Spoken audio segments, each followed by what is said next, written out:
lang natitira yung kaibigan, hindi pa tayo magka-section. Ate, yung ka-section ko ngayon, yung mga inaway natin nung last sem. Mag-isa ako sa section namin ngayon. Alam? First day of school ba to? First day of torture. Assignment. Activity. Reporting next week. Reporting next week. Tapos may quiz agad bukas. O, di ba nga, naniniwala ka na tayo, hindi siya maganda. Nagmaganda lang siya, pero mukha siyang kuto, punyetang yan. Siya tayo, first day pa lang, nakaka-imber na siya. Diyos ko, go, ino-notes ko yan, ipopost ko pati. Tignan nyo ha, abangan nyo yan. Hashtag, mukhang kuto. Hashtag, new classmate, hindi maganda. Magpo-post naman. Si Netch Ite, nagmamaganda, hindi naman maganda, mukhang kuto pa. Post. Tapos mention ko siya sa comment.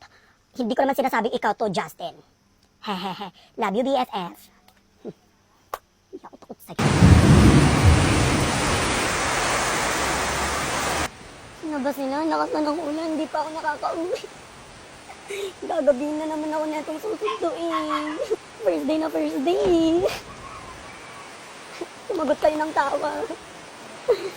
Bakit parang ang bigat ng bag ko, Bi? Gagi! Bakit may bola dito? Bola to sa school, ah! Wait lang. Ay, gag! Hala! Pagong! Ano pa to?